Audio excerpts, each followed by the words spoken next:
നിന്റെ പിൻഗാമിയാക്കിയതാ. എന്തൊരു കഷ്ടമാണ് ഇവന്മാർക്കൊണ്ട്. ഞാൻ ആ മത്സരത്തിനില്ല. സത്യം പറയട്ടെ, ഭയങ്കര അസൂയോടെ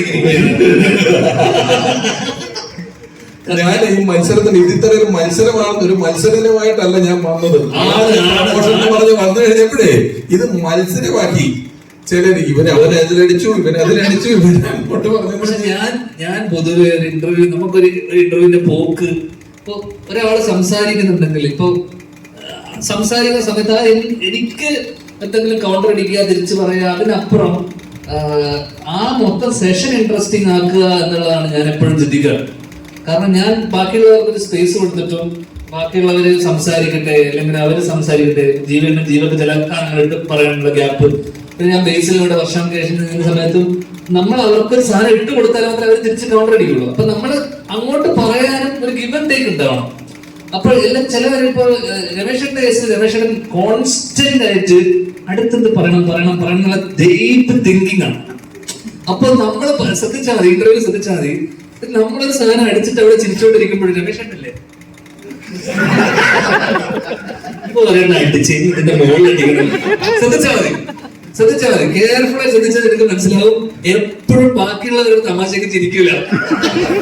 ഞാന് വളരെ പണ്ട് ഞാനും ധർമ്മനൊക്കെ പരിപാടി ചെയ്യുന്ന സമയത്ത് തന്നെ പ്രൊഫ് മാസ്റ്റേഴ്സ് ഒക്കെ തന്നെ ഞങ്ങൾ അങ്ങനെ അത്ര ചിരിക്കാതെ വളരെ സീരിയസ് ആയിട്ട് നർമ്മം പറഞ്ഞിട്ടുള്ള ആൾക്കാരാണ്. നിന്റെ അച്ഛൻ തമാശ പറയുമ്പോ അദ്ദേഹം പറയുന്ന നിമിഷം വരെ നമുക്കൊരു തമാശ വരുമെന്ന് മനസ്സിലാവില്ല, അതുപോലെ നിൽക്കുമായിരുന്നു. ഞാൻ അദ്ദേഹത്തിനെയൊക്കെ കണ്ടു വളർന്ന ഒരാളാണ്. അതുകൊണ്ട് ഞാൻ പറയട്ടെ, നീ പറഞ്ഞു തീരുന്നവരെ ഞാൻ വേണ്ടിയിട്ടില്ല. അപ്പോ ഈ തമാശ പറയുന്നതിന് കുറച്ച് മുമ്പേ ആശയങ്ങൾ തുടങ്ങി. അത് കഴിഞ്ഞ് പറയും, ഞാനൊക്കെ വളരെ നിശബ്ദമായിരുന്നു, സൈഡിൽ കൂടെ അടിച്ച് പണ്ടിങ്ങനെ ഈ ഫോണിൻ പ്രോഗ്രാമുകളുള്ള കാലത്ത് ഫോൺ പിടിച്ച് നർമ്മം പറഞ്ഞ് ശീലിച്ചതാണ്. പിന്നെ അതൊക്കെ നിർത്തി എത്രയോ നാൾ കഴിഞ്ഞിട്ട് നിന്റെയൊക്കെ ഇടയിൽ വന്ന് പെട്ടത്. അന്നാണ് എന്റെ തലയിൽ ഏതോ ഞെരമ്പിൽ കൂടെ ഒക്കെ കുറെ നാളിന് ശേഷം കറണ്ട് ഓടുന്നത്. അതുവരെ ഒന്നും ഞാൻ ഇങ്ങനത്തെ കൗണ്ടർ വരുന്നത് കുറെ നാളായി. എന്റെ തട്ടമാണ്. നീ എടുത്തോ, നീ തന്നെ ഇവിടുത്തെ രാജാവ്, വേറെ ആരുമില്ല. നീ കാരണമല്ലേ ഇപ്പൊ കപ്പൽ മുതലാളി പിന്നെ വന്നത്. പിന്നെ നീ അല്ല രാജാവെന്ന് പറയേണ്ട കാര്യം തിരിക്കുന്നത്. കാരണം എന്റെ ഡിജിറ്റൽ ഫാൻസിന് വലിയ വിലയിലായിരുന്നു. ഞാൻ അന്ന് പറഞ്ഞപ്പോൾ വലിയ കാര്യം എടുത്തില്ല. അയ്യോ എന്റെ പൊന്നടാ സംഭവിച്ചിരിക്കുന്നത്. അപ്പൊ പലപ്പോഴും നമ്മൾ പറയുന്ന തമാശയും ബാക്കിയുള്ളവർ പറയുന്ന തമാശകൾ നമ്മൾ ആസ്വദിക്കുക എന്നുള്ളതാണ് ഏറ്റവും വലിയ ഇമ്പോർട്ടൻറ്റ്. അപ്പൊ എന്ന് വെച്ചാൽ ഞാൻ ബേസിലുമായിട്ട് ഇരിക്കുന്ന വർഷം കേശം എനിക്ക് ഭയങ്കര ഇൻട്രസ്റ്റിംഗ് ഒരു സെഷൻ പോലെയാണല്ലോ. പിന്നെ നമ്മൾ ഈ പറയുന്ന നമുക്ക് പരിചയമുള്ളതിലുള്ള ഒരുപാട് ആൾക്കാരുണ്ട്, ഇവരുമായിട്ടുള്ള ഇന്ററാക്ഷൻ ആണല്ലോ സിനിമ ഇതിന്റെ കൂടെ. കാരണം എത്ര പേര് സിനിമയെ കുറിച്ച് എന്ത് പറയാൻ പറ്റും? സിനിമയെ കുറിച്ച് നമുക്കൊരു 5-10 വാക്കിൽ തീരും. അല്ലെങ്കിൽ അതെല്ലാരും വന്നിട്ട് എന്താ പറയുന്നത്, സിനിമയെ കുറിച്ച് പറയുന്നത് ഇതിൽ പറ്റി കൂടുതലൊന്നും പറയാൻ പറ്റൂല, ഇതിൽ ഇത്രയും പറയാൻ പറ്റും, ഇങ്ങനെയല്ലേ പറയുള്ളൂ, ഇതിൽ ഇങ്ങനെയാണ്. അപ്പൊ ബാക്കി ഒരു 5 മിനിറ്റ് കൊണ്ട് സിനിമയുടെ ചർച്ചകളൊക്കെ തീരും. ബാക്കിയുള്ളത് വെറും ചിറ്റ് ചാറ്റ് പോലത്തെ കോൺവെർസേഷൻ ആണ്, കാഷ്വൽ കോൺവെർസേഷൻ.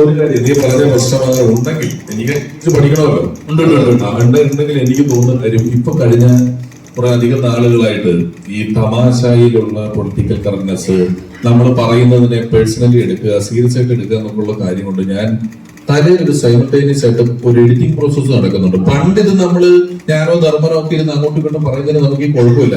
ഇപ്പം പ്രത്യേകിച്ച് ഞാൻ എന്റെ രാഷ്ട്രീയമൊക്കെ തുറന്നു നിൽക്കുന്ന സാഹചര്യത്തിൽ നമ്മൾ പറയുന്ന സാധനത്തിന്റെ ഏതെങ്കിലും ഒരു വാക്കോ അറ്റോ മൂലയുടെ ഒരു കഷ്ണം കൊണ്ടുപോയി ഹെഡിങ് ആക്കി മറ്റൊരു സാധനമാക്കി മാറ്റപ്പെടുമെന്നൊരു ഭയം ഉള്ളത് കൊണ്ട് പറയുന്നതിന് മുമ്പ് ചിലപ്പോൾ ഇങ്ങനെ ചിന്തിക്കുന്നുണ്ടാവും. അതായിരിക്കും. അല്ലാതെ അടുത്തത് ആർക്കിട്ട് എന്ത് അടിക്കുന്ന എനിക്ക് തമാശ പറയുന്നതിന് പ്രതിഫലമായി പണം കിട്ടി ശീലിച്ചവനാണ് ഞാൻ. അതുകൊണ്ട് ഞാൻ ഫ്രീ ആയിട്ട് പറയുമ്പോ എനിക്ക് അതാ കൗണ്ട്. അത് പറഞ്ഞാൽ ഞാൻ എന്റെ കുടുംബം നോക്കിയത്. അപ്പൊ ഇങ്ങോട്ടൊക്കെ വെറുതെ ഇരുന്ന് പറയുമ്പോ ആലോചിച്ച് വലിയൊരു കൗണ്ടർ അടിക്കണം, ഒരു പിണ്ണാക്കും ആലോചിക്കുന്നില്ല. ഇപ്പൊ ഉണ്ടാക്കിയൊരു സാധനം ഇപ്പൊ ആലോചിച്ചിട്ട്